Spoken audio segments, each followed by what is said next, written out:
The cold iron of the stalks bit into Cora Sullivan's wrists as another rotten tomato struck her cheek, the sour juice mingling with tears she refused to shed.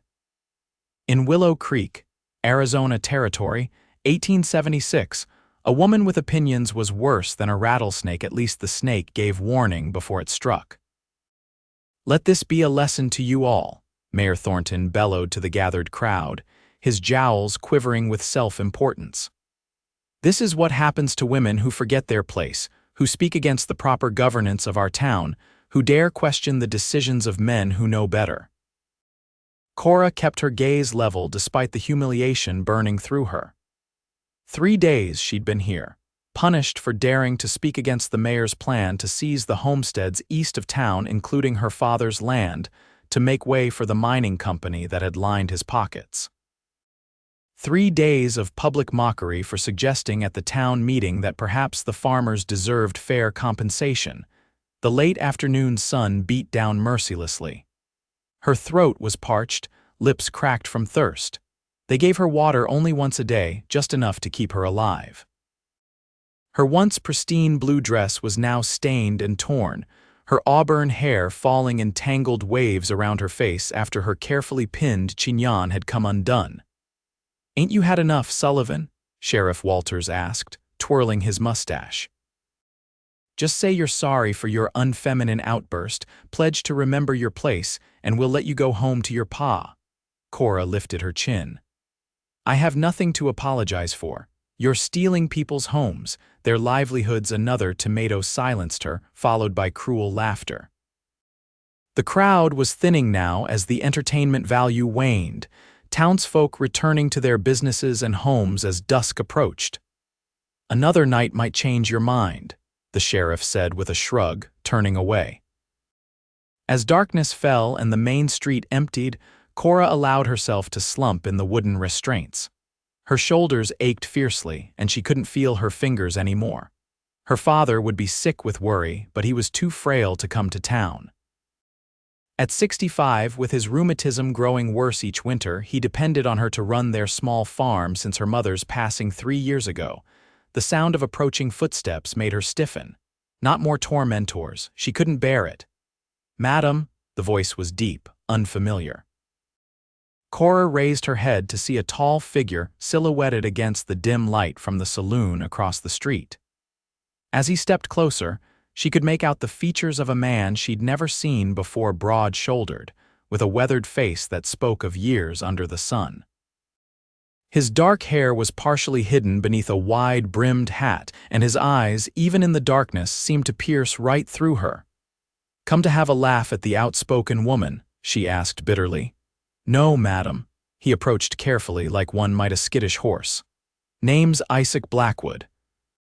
I rode into town about an hour ago. Well, Mr. Blackwood, as you can see, I'm not fit for receiving visitors at the moment." He surprised her by chuckling softly. "Got a sharp tongue even now." Then his voice turned serious. "What's your crime?" "I spoke my mind at a town meeting. Questioned the mayor's integrity. Suggested that farmers deserve fair payment for land being seized." She let out a hollow laugh. "Apparently, that's enough to warrant public humiliation in Willow Creek." Isaac's jaw tightened as he surveyed her condition. Without another word, he moved behind the stalks and began examining the lock. "What are you doing?" Cora hissed. "You'll get yourself arrested. Wouldn't be the first time," he replied calmly. She heard a soft click followed by the scrape of metal.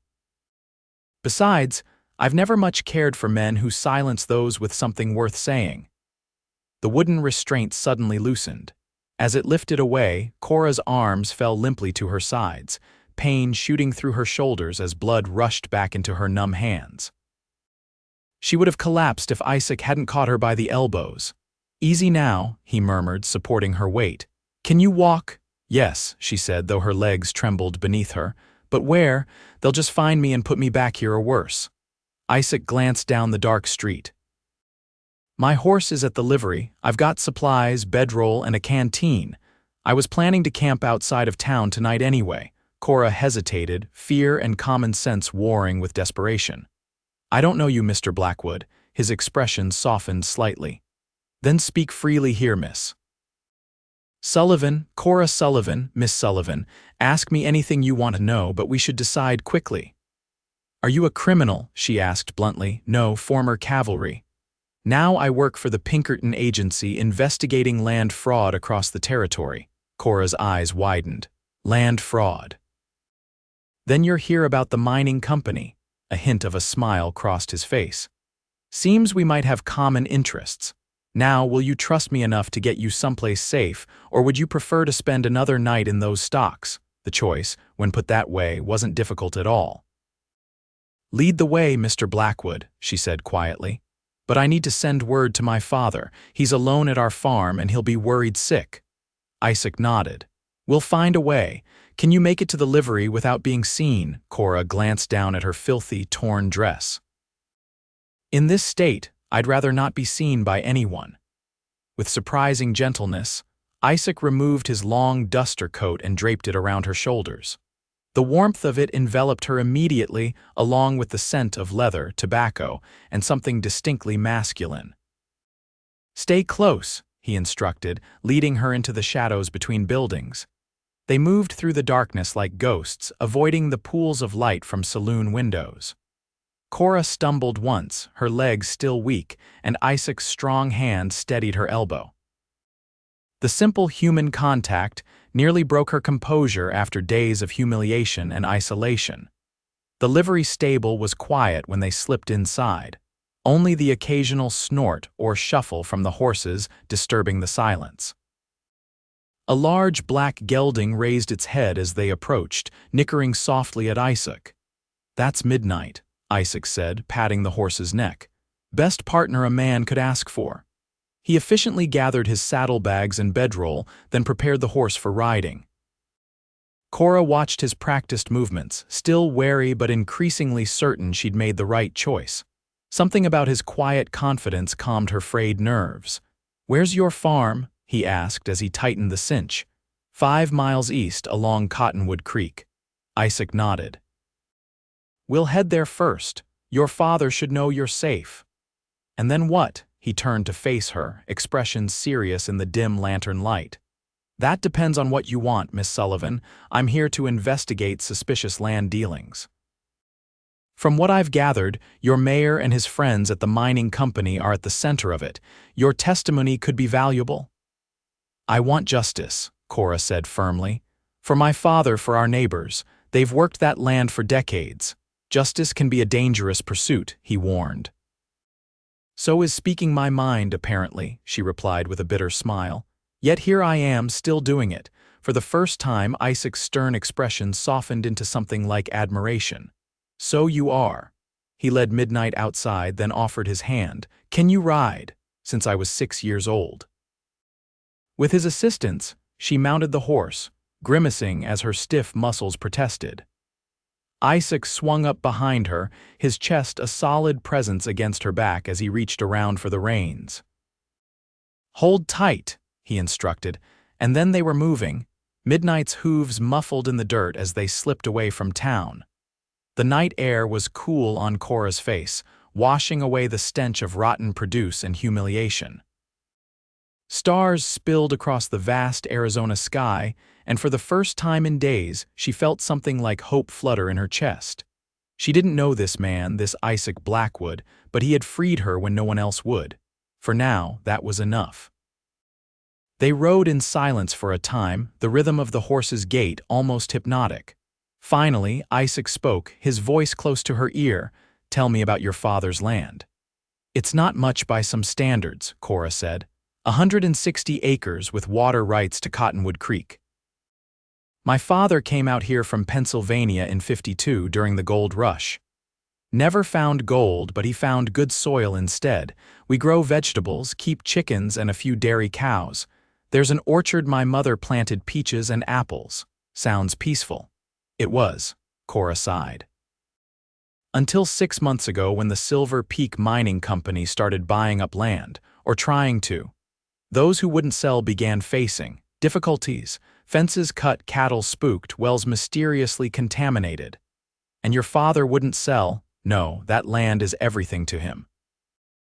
After my mother died, he said working the soil she loved kept her close somehow.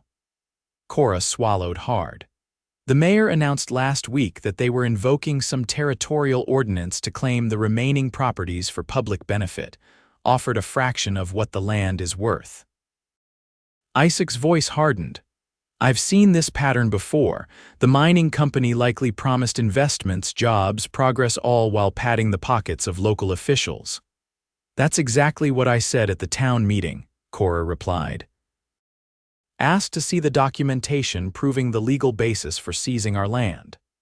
That's when Mayor Thornton had me dragged out and put in the stocks for inciting disorder and showing unfeminine aggression. Isaac's arm tightened slightly around her waist, a gesture of support or anger, she wasn't sure. Your father must be a brave man, he said, to raise a daughter unafraid to speak her mind. He always said that truth is never improper, no matter whose mouth it comes from. Cora's voice caught. I hope he's all right. He can't manage alone for long. We're almost there, Isaac assured her as they turned onto a smaller dirt track. The Sullivan farmhouse came into view, a modest two-story structure with a wide front porch. A single lamp burned in the downstairs window. As they approached, the front door flew open and an elderly man with a walking stick appeared, shotgun in his free hand. Who goes there? He called, voice strong despite his years. It's me, Papa, Cora called back, relief washing through her. It's Cora. Isaac helped her dismount, steadying her when her legs threatened to buckle. She rushed forward as fast as her stiff limbs would allow, meeting her father halfway up the path. Clayton Sullivan dropped his shotgun to embrace his daughter, his weathered face creased with worry. My girl, my Cora. When you didn't come home, I was going to ride into town tomorrow, devil take my old bones. I'm all right, Papa, she assured him, though her appearance said otherwise. The old man looked past her to where Isaac stood respectfully by his horse. And who might you be, sir? Isaac Blackwood, he said, removing his hat. I happen to disagree with how the town was treating your daughter. Clayton's eyebrows rose. You broke her out of those stocks, he did, Cora confirmed. And there's more, Papa. Mr. Blackwood works for the Pinkerton agency. He's investigating the mining company and the land seizures. Hope and wariness battled in Clayton's expression. Is that so? Well then, Mr. Blackwood, you'd better come inside. Sounds like we have much to discuss. The farmhouse kitchen was warm and inviting, smelling of coffee and the remains of Clayton's simple supper. While her father and Isaac talked, Cora excused herself to wash and change, nearly weeping with relief as she scrubbed away the filth of her ordeal. The reflection in her small mirror shocked her dark circles beneath her eyes, a bruise on her cheek where someone had thrown a rock instead of a vegetable, her wrists raw and abraded from the stocks. When she returned downstairs in a clean dress, her damp hair braided over one shoulder, the men were hunched over the kitchen table examining papers. These are the notices we received, her father was saying. First this one, offering to buy at half what the land's worth. Then this one, claiming eminent domain for the territory. Isaac was scanning the documents with a practiced eye. The legal citation they're using is either misinterpreted or deliberately misapplied. This wouldn't hold up in a territorial court. That's what I said. Cora exclaimed, joining them at the table. Isaac looked up at her, his expression softening momentarily before returning to business. The problem is, by the time a case would make it through the courts, they'd have already displaced everyone and destroyed the evidence of fraud. So what can we do? Clayton asked, looking suddenly every one of his 65 years. Fight them on multiple fronts, Isaac replied. I've been tracking a pattern of similar land grabs across 3 territories. The Pinkertons were hired by the territorial governor's office after complaints reached federal level. If we can document the corruption here in Willow Creek, tie it to the other cases, we could shut down the entire operation. And keep our homes, Cora added hopefully. Isaac met her gaze directly. That's the goal. But it won't be easy and it could be dangerous. These men don't hesitate to use intimidation and worse. We're already facing that, Clayton said grimly. Last month, Ben Harper's barn burned down. Week before that, the Wilkins family's sheep were slaughtered in their pen. Everybody knows it's the mining company's hired thugs, but nobody can prove it. And nobody wants to speak up after what happened to me, Cora added softly. Isaac's jaw tightened. You were made an example. It worked too. Our neighbors are terrified. Clayton shook his head. Can't blame them, most have children to protect. A heavy silence fell over the kitchen. Finally, Cora spoke, her voice stronger than she felt. So we gather evidence. Names, dates, connections between the mayor, the sheriff, and the mining company. Document the intimidation tactics. She looked at Isaac. Is that what you need? He nodded slowly. Yes, but Cora, you shouldn't be involved. They've already targeted you once. All the more reason I should help, she insisted. They won't expect me to try again, especially not so soon, and I know everyone in this valley who to trust, who might talk if approached carefully. She's always been stubborn, Clayton said with a mixture of pride and resignation. Gets that from her mother. Isaac studied Cora's determined expression for a long moment before sighing. We'll need to be extremely careful. If they catch you helping me, stocks will be the least of your worries. I understand the risks, she said quietly. But this is my home, my community. I won't let them steal it through lies and intimidation. Something flickered in Isaac's eyes, respect, perhaps, or concern, or some combination of both. He nodded once. All right, but we do this my way, no unnecessary risks. Clayton cleared his throat. It's late and you both look done in. Mr. Blackwood, we've got a spare room upstairs. It's simple, but the bed's clean. I couldn't impose nonsense. The old man interrupted. You saved my daughter. Our home is yours for as long as you need it. Isaac hesitated, then nodded gratefully. Thank you, sir. I'll bring in my things and see to my horse. After he stepped outside, Clayton turned to Cora. That's a good man, I think. Reminds me of your brother before the war took him. Cora thought of how gently Isaac had placed his coat around her shoulders, how he'd risked himself for a stranger because he couldn't abide injustice. Yes, she agreed softly. I think he is. Sleep came easier than Cora expected that night, exhaustion overtaking her as soon as her head touched the pillow. But dawn arrived all too quickly, and with it, the harsh reality of their situation. She was frying bacon when Isaac entered the kitchen, his dark hair damp from washing, jaw freshly shaved. He looked more human somehow, less the intimidating stranger who had appeared from the darkness. Morning, he said, nodding to where Clayton sat nursing a cup of coffee. Something smells good. Sit, Cora instructed, gesturing to the table. You'll need a proper breakfast if we're plotting rebellion today. A ghost of a smile touched Isaac's lips as he took a seat. Is that what we're doing? Fighting for our homes against corrupt officials backed by powerful business interests. Cora set a plate before him. Sounds like rebellion to me. Over breakfast, they discussed strategy. Isaac would pose as a potential investor interested in the mining operations, allowing him to get close to both the company officials and the town leadership.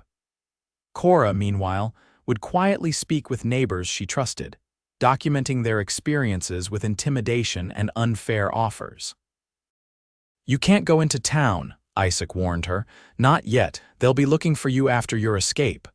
I know, she agreed reluctantly. I can visit the outlying farms, though. People will be working their fields this time of year. Clayton insisted on helping as well. I may be old, but I've known these people for decades. They'll talk to me when they might not talk to either of you. By mid-morning, Isaac had changed into his best clothes, not fancy, but respectable enough for a man of modest means looking to invest. Cora couldn't help but notice how the clean white shirt emphasized the breadth of his shoulders, or how his eyes seemed even more intensely blue against the darker fabric of his vest. How do I look? He asked, adjusting his cuffs. Convincing as a small-time investor. Quite convincing, Cora replied, hoping the warmth in her cheeks wasn't visible. Though perhaps a bit too handsome to be overlooked. The words slipped out before she could stop them. Isaac's eyebrows rose slightly, and Clayton coughed into his coffee. I just mean, Cora added hastily, that people tend to remember a distinctive face. I'll try to be forgettable, Isaac said, a hint of amusement in his voice. I'll be back by sundown if I'm not. We'll come looking, Clayton assured him. After dark. Once Isaac had ridden toward town, Cora changed into her simplest work dress and sturdy boots. I'll start with the Harpers, she told her father. Sarah Harper and I were schoolgirls together. She'll talk to me. Be careful, Clayton warned. Take the shotgun. Papa, I'm just visiting neighbors. Neighbors who might be watched. He pressed the weapon into her hands. Humor an old man. The Harper farm lay a mile to the north, beyond a stand of cottonwoods. As Cora approached, she saw Ben Harper working in his newly rebuilt barn. He straightened when he spotted her, wariness evident in his stance. Cora Sullivan, thought you were in the stocks in town. I was released, she said, not quite a lie, Ben's eyes narrowed. Heard you were causing trouble speaking against the mayor. I was asking questions, Cora corrected, about why our lands are being taken for less than they're worth. Ben glanced around nervously. Look, Cora, we've been friends a long time, but I can't afford more trouble. They burned my barn with my best mare inside. Sarah was beside herself for weeks. I understand, Cora said gently. But what happens when they take your land for pennies on the dollar? Where will you go? What will you do? At least my family will be alive, he muttered. Sarah appeared in the doorway of their house, her face lighting up at the sight of Cora. She hurried down the path, embracing her old friend. Thank God you're all right. We heard such terrible things. She drew back, examining Cora's face. They hurt you. I'm fine, Cora assured her, but I need your help, both of you. Inside the Harper kitchen, over cups of strong tea, Cora explained about Isaac and the investigation. Ben remained skeptical, but Sarah's expression grew increasingly determined. They threatened our children, Cora, she said quietly. Said if we didn't take their offer, there might be an accident at the schoolhouse. Cora's blood ran cold. They threatened children, Ben nodded grimly. 2 men came by after the barn burning, said it was just a taste of what happens to folks who don't cooperate. Did you recognize them? One was that new deputy, Mills. The other wasn't from around here, big fellow with a scar down his cheek. Cora carefully recorded the information in the small notebook she'd brought. Would you be willing to testify to this if it came to court? Ben and Sarah exchanged a long look. Finally, Sarah nodded. If others stand with us, we can't be the only ones. You won't be, Cora promised. I just need time to gather more statements. By late afternoon, she had visited 3 more farms with similar results: fear, reluctant testimony, and stories of intimidation. Each family had received visits from Deputy Mills accompanied by the scarred stranger. Each had been offered far below market value for their land, followed by threats when they hesitated. The sun was beginning to lower in the sky when Cora headed home, her notebook filled with damning evidence. As she crested the small rise overlooking her father's farm, a movement near the barn caught her eye. She froze, clutching the shotgun tighter. 2 horses were tied outside, neither of them midnight. The door of the house stood open. Cora dropped to a crouch, heart pounding. Slowly, carefully, she circled through the orchard, approaching from behind the barn. Voices drifted from the open kitchen window, one her father's, the other unfamiliar and harsh. Just tell us where she went, old man, and we'll leave you be. I told you, she's not here. Probably halfway to Tucson by now, after what you did to her. A crash, followed by her father's pained grunt. Cora bit her lip hard enough to draw blood, fighting the urge to rush in. Your daughter's a troublemaker, Sullivan. Mayor wants her back in those stocks to finish her punishment. But now she's added escape to her crimes. You can't punish someone for escaping an unjust confinement, Clayton argued. Another crash, another grunt of pain. Cora had heard enough. Moving to the back door, she eased it open, wincing at the slight creak. The voices continued from the kitchen, covering her entrance. She slipped into the shadowy hallway, shotgun at the ready. One more time, the harsh voice said. Where is Cora Sullivan? Right here, she announced, stepping into the doorway with the shotgun leveled at Deputy Mills and a man who could only be the scarred stranger the farmers had described. Step away from my father.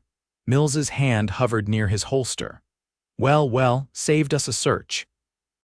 Touch that gun and it'll be the last thing you do, Cora warned, her voice steadier than she felt. The scarred man sized her up, apparently judging her resolve. You won't shoot us. You'd hang for killing a lawman. Self-defense isn't murder, Clayton said from where he sat at the kitchen table, blood trickling from a cut on his forehead. And I'd testify you came here threatening us. Put your guns on the table, Cora ordered, slowly. To her surprise, they complied, perhaps realizing she was angry enough to pull the trigger. Now what? Mills asked with a sneer. You can't keep us here forever, and when we get back to town, it'll go worse for both of you. We just need to keep you until Mr. Blackwood returns, Clayton said. The scarred man's eyes narrowed. Blackwood, the fellow who rode in yesterday asking about investments, the look he exchanged with Mills confirmed Cora's worst fears. What have you done to him? Nothing yet, Mills said with an ugly smile, but he was asking too many questions. Sheriff's having a chat with him about now. Cora's grip on the shotgun tightened. If you've heard him, you'll what? The scarred man taunted. Shoot us. Then ride into town against a dozen armed men. The sound of approaching hoofbeats interrupted whatever Cora might have said. All four turned toward the open front door as a horse galloped into the yard. Isaac dismounted in a fluid motion, his expression darkening as he took in the scene through the doorway. In 3 long strides, he was up the porch steps and inside, his hand resting on the revolver at his hip. Mills, he said coldly, figured you'd be involved in this. The deputy's face had gone pale.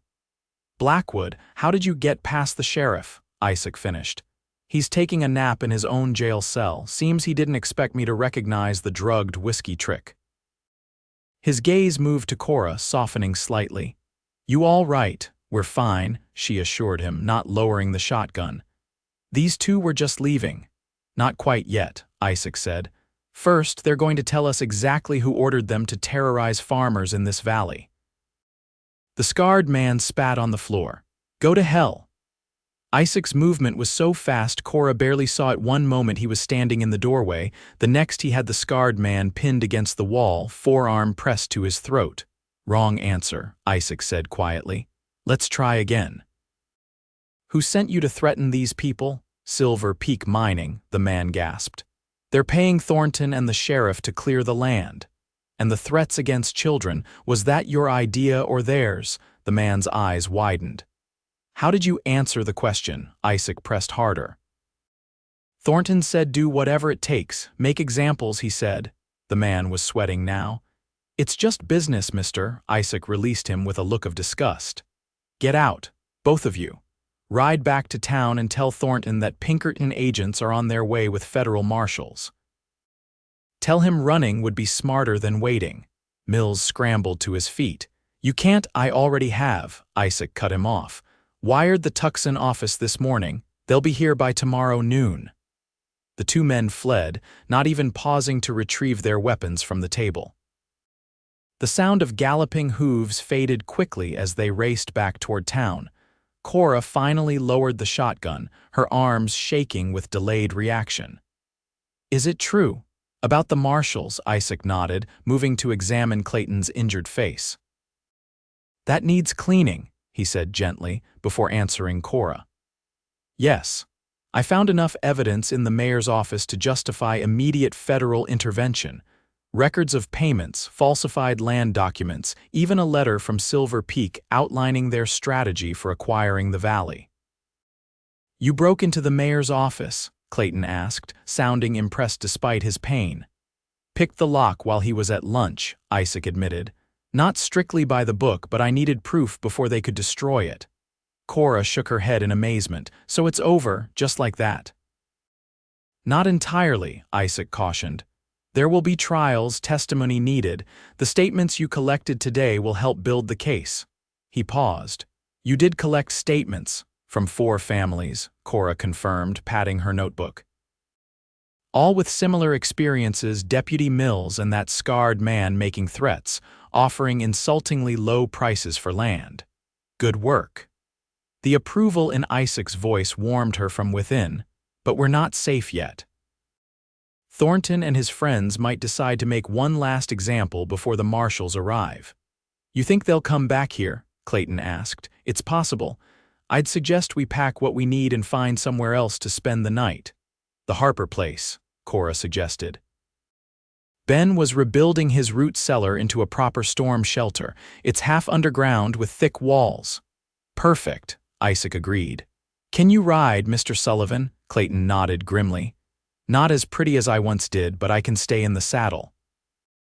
Within the hour, they had packed essential supplies and documents onto their horses. Cora took a last look at the farmhouse as they rode away, praying it would still be standing when they returned. The Harpers welcomed them with grim understanding, and Ben immediately led them to the newly constructed shelter behind the barn. It was sparse but solid, with a small stove for heat and enough space for bedrolls. Not exactly comfortable, he apologized, but it'll hide you if they come looking. Thank you, Ben, Cora said sincerely. You're risking much for us. Maybe it's time we all took some risks, he replied, glancing at his wife and children. Can't keep living in fear. As night fell, the adults gathered in the Harper kitchen while the children slept upstairs. Over coffee laced with whiskey, they discussed what the morning might bring. If the marshals arrive by noon as promised, we just need to stay hidden until then, Isaac explained. Once federal authority is established, Thornton and his friends will lose their power base. And if the marshals are delayed, Sarah asked nervously, Isaac's expression turned grim. Then we defend ourselves as necessary. A heavy silence followed his words. Finally, Ben spoke up. The Wilkins and the Petersons would stand with us if it came to that. They've suffered as much as any. Let's hope it doesn't come to that, Clayton said, wincing as he shifted his bruised ribs. I've seen enough violence in my life. Later, as Ben and Sarah retired upstairs, Cora found herself alone with Isaac and her father in the kitchen. Clayton soon dozed off in his chair, exhausted by the day's events. You should get some rest too, Isaac told Cora gently. Tomorrow will be challenging one way or another. I'm too anxious to sleep, she admitted. Everything's happening so fast. Yesterday morning I was in the stocks, and now we're hiding from the law while waiting for federal marshals. Isaac's expression softened as he studied her across the table. You've shown remarkable courage through all this. I've been terrified, she confessed. Still am. Courage isn't the absence of fear, it's acting despite it. He reached across the table, hesitating before covering her hand with his. What you did, standing up to the mayor, protecting your father today, that took real bravery. The warmth of his hand on hers sent an unexpected flutter through Cora's chest. In the soft lamplight, the hard lines of his face seemed gentler, his eyes reflecting something that made her breath catch. Why did you help me? She asked suddenly. That first night in town, you didn't know me. Isaac was quiet for a long moment, his thumb unconsciously tracing small circles on the back of her hand. I saw something in you that reminded me of why I do this work, the willingness to speak truth even when it costs you. He smiled slightly. When I heard what you'd said at that meeting, how you'd stood your ground even as they dragged you away, I couldn't walk past. I'm glad you didn't, Cora said softly. Something shifted in the air between them, a current of understanding that needed no words. But before either could speak again, Clayton stirred in his chair, breaking the moment. Should check the horses, Isaac said, withdrawing his hand reluctantly. Make sure they're settled for the night, Cora nodded, watching him go with a curious ache in her chest.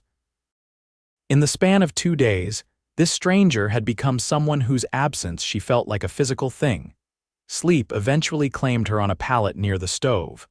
But her dreams were troubled images of stocks and angry faces, of Isaac confronting nameless threats, of fire consuming her family's home. She woke before dawn to the sound of hushed voices. Rising quickly, she found Isaac and Ben at the kitchen window peering out into the pre-dawn gloom. What is it? She whispered. Riders, Ben replied grimly. At least 6 of them coming this way. Cora's heart sank. The marshals wouldn't arrive until noon. No, Isaac agreed, checking his revolver. This is Thornton's response to our threat. The children, Sarah gasped from the doorway. We need to get them to the shelter. Quickly, Isaac nodded. Everyone to the shelter. Ben, bring whatever weapons you have. The next few minutes passed in controlled chaos as the children were bundled from their beds and hurried across the yard to the underground shelter. Clayton moved stiffly, but insisted on carrying the youngest Harper child, a girl of 4 who clung to his neck sleepily. They had just closed the heavy wooden door when the sound of hooves entered the yard. Through a small window set high in the wall, they could see riders dismounting, shotguns and rifles in hand. Mayor Thornton's voice carried clearly in the still morning air. Sullivan, Blackwood, we know you're here. Come out now and maybe the Harpers walk away from this. Ben's face went white with rage. That bastard, he whispered, reaching for his shotgun. Isaac placed a restraining hand on his arm. Let me handle this. They want me more than anyone. I'm the federal agent who can bring them down. You can't go out there alone, Cora protested. They'll kill you. Not if I can convince them the marshals are already on their way, Isaac replied. Thornton's a coward at heart. He won't want to hang for murdering a federal agent. Before she could argue further, Isaac had moved to the door. Stay here, he ordered, all of you, no matter what you hear. The door closed behind him with terrible finality. Cora immediately moved to the window, straining to see. Isaac walked calmly toward the mounted men, his hands deliberately away from his weapons. Thornton, he called, you're making a mistake. The mayor's voice was shrill with desperation. The mistake was yours, Blackwood, coming here, stirring up trouble, filling these farmers' heads with false hope. The marshals will be here by noon, Isaac replied evenly. Federal charges have already been filed. This is your last chance to surrender peacefully. A harsh laugh. Convenient timing, but we checked the telegraph office. No messages went out yesterday. Cora's blood ran cold. Isaac's bluff had been called. That's because I sent a rider to Tucson 2 days ago, Isaac countered smoothly, when I first suspected what was happening here. The marshals have my full report, including names of everyone involved in the land fraud. A moment of uncertain silence followed. Then Sheriff Walters spoke up. He's lying. No rider left town. Are you willing to bet your life on that, Walters? Isaac asked coldly. Because killing a federal agent carries a mandatory hanging sentence. For everyone involved, more uneasy silence. Cora could almost feel the men wavering. Enough talk, growled a new voice, the scarred man from yesterday. We didn't come to debate. A shot rang out, and Isaac dove to the side just as the bullet struck where he had been standing. Another shot followed, and another. Through the small window, Cora watched in horror as Isaac rolled behind a water trough, drawing his revolver as he moved. No more. She cried, reaching for the door. Clayton caught her arm. You can't help him by getting yourself killed. I can't just watch them murder him. She pulled free, grabbing Ben's second shotgun from the wall. Outside, the shooting had intensified. Isaac was returning fire from behind the trough, but he was outnumbered and surrounded. As Cora watched, one of the men began circling toward the rear of his position. They're flanking him, she told the others. I'm going out the back. Ben, when you hear me fire, create a distraction from the window. Before anyone could stop her, Cora had slipped through the shelter's rear exit, a narrow tunnel designed as an emergency escape. She emerged behind the barn, the sounds of gunfire now more distant. Crouching low, she made her way around the building, the shotgun heavy in her hands. The man attempting to flank Isaac was now clearly visible, creeping along the side of the barn. Without allowing herself to think too hard about what she was doing, Cora raised the shotgun and fired. She missed the man but struck the barn wall beside him. He whirled in shock, and in that moment of distraction, Isaac shot him in the shoulder. From the shelter window, Ben's rifle cracked, forcing the other attackers to seek cover. The tide of battle shifted instantly. Thinking they were facing a larger force, Thornton and his men fell back toward their horses. Isaac seized the opportunity to sprint toward the barn, dodging bullets as he ran. He nearly collided with Cora at the corner of the building. "I told you to stay inside," he shouted over the gunfire. "You're welcome," she retorted, firing her second barrel toward the retreating men. "Stubborn woman," he muttered, grabbing her arm and pulling her behind the relative safety of the barn wall. "They're going to regroup. We need to get back to the shelter." Suddenly, a new sound cut through the chaos, the rhythmic pounding of many horses approaching at speed. All gunfire ceased as both sides turned toward the noise. Coming down the road was a column of riders, the morning sun glinting off badges pinned to their chests. At their head rode a tall man whose bearing suggested authority. "Federal marshals," Isaac breathed, relief evident in his voice. "They're early. But you said noon. I was hoping they'd respond faster to my wire." He grinned suddenly, the expression transforming his face. Sometimes luck favors the bold. The arrival of the marshals ended the conflict before it could escalate further. Mayor Thornton, Sheriff Walters, and their remaining men surrendered without further resistance when faced with federal authority.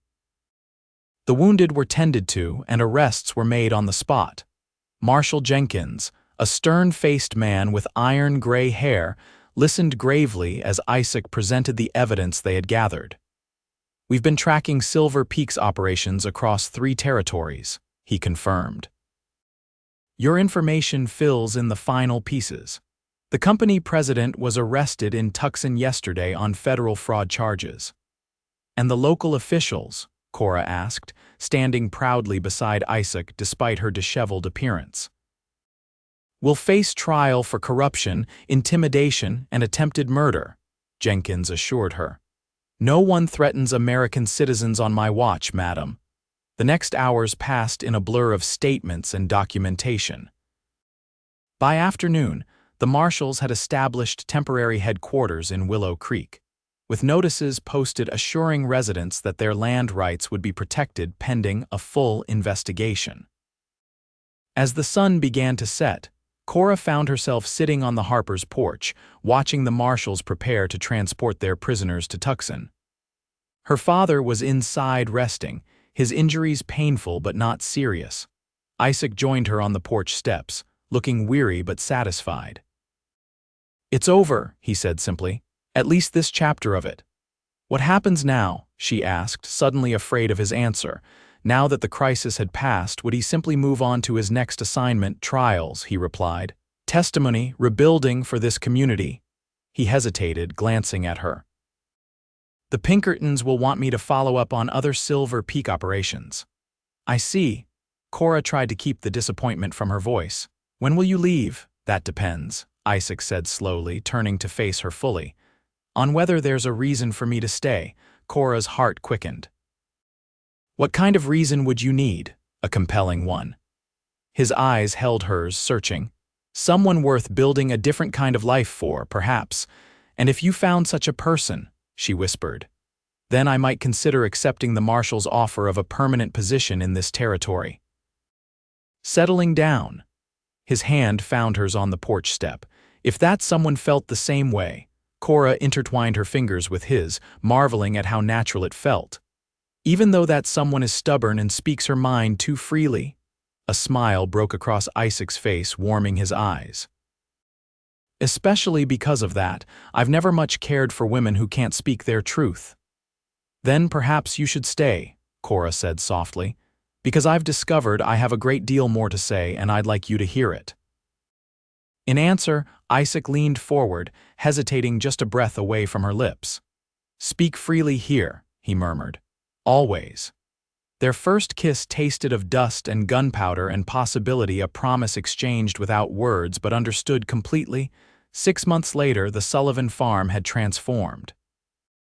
The apple and peach trees Clayton had planted years ago with his wife were heavy with ripening fruit. New fencing gleamed in the summer sun, and the barn roof had been completely rebuilt. Most noticeable was the addition being constructed on the west side of the farmhouse, a new wing with large windows facing the mountains. Cora stood in the doorway. watching as Isaac and her father worked together on the roof beams. The territorial marshal's badge gleamed on Isaac's chest as he moved, a position he'd accepted permanently 3 months earlier. It kept him busy with regular patrols and occasional investigations, but always brought him home to her. The trials had concluded last month with convictions for all involved. Silver Peak Mining had been dissolved, its assets seized, and fair compensation awarded to the affected farmers. Willow Creek had a new mayor now, Ben Harper, who had discovered a talent for governance once he found his courage. "Those two are thick as thieves," Sarah Harper commented, joining Cora in the doorway with a pitcher of lemonade. "Your father looks 10 years younger. Having Isaac around has been good for him," Cora agreed. "He needs the help and he enjoys the company. And you." Sarah nudged her friend gently. "How are the wedding preparations coming?" Cora's hand went automatically to the simple silver band on her finger, Isaac's promise, given under the same apple trees where they would exchange vows next month. "Almost ready," she replied with a smile. "Though I'm more concerned with what comes after. Married life," Sarah teased. "It has its challenges, but its rewards too." "No, not that." Cora lowered her voice slightly. "The school. The town council approved my proposal yesterday. Willow Creek will have its first proper schoolhouse by winter, and I'll be teaching." Sarah's eyes widened. "Cora, that's wonderful, but will Isaac mind having a wife who works?" "Mind," Cora laughed. "It was his idea. Said a woman with my mind and spirit shouldn't be limited to farm work if she wanted more." Her expression softened. "He believes in me, Sarah. Says the world needs more women willing to speak their truths." "You found a rare one," Sarah said approvingly. "I did," Cora agreed, watching as Isaac looked up from his work, caught her eye, and smiled that special smile that still made her heart race. "He freed me in more ways than just from those stocks." That evening, as sunset painted the western sky in brilliant oranges and pinks, Cora and Isaac walked through the orchard, their hands linked comfortably between them. It had become their ritual, these evening walks, a time to share the day's events and plan for their future. "Ben says the schoolhouse foundation will be started next week," Isaac told her. "The whole town's volunteering labor." "It still seems like a dream," Cora admitted. 3 months ago, I couldn't speak at a town meeting without being punished. Now they're asking for my ideas on curriculum." Isaac stopped beneath the largest apple tree, turning to face her. "That's because they've seen your worth, your strength." His hands came up to frame her face gently. "The same things I saw that first night, when I was filthy and angry in the stocks," she teased. "When you were magnificent in your defiance," he corrected. "I think I started falling in love with you right then." Cora's breath caught. Though they were engaged to be married, declarations of love still made her heart flutter.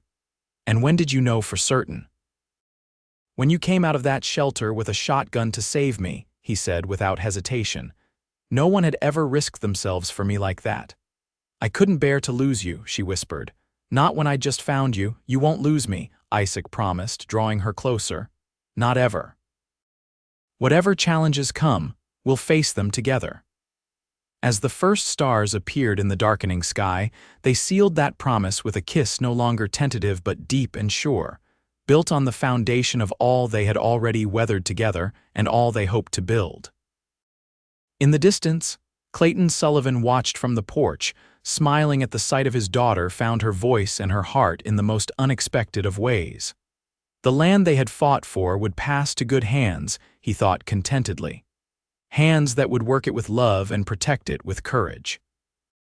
And in the years to come, that land would flourish under those hands, growing not just crops but a family. Children who would learn from their parents the value of speaking truth, standing firm and fighting for what matters. Children who would grow up knowing that sometimes the greatest adventures begin with the courage to speak freely, and the wisdom to recognize those who truly hear you. As twilight deepened into night, Cora and Isaac walked back to the house hand in hand, their silhouettes merging into one against the star-filled Arizona sky, two people who had found in each other not just love, but the freedom to be exactly who they were meant to be.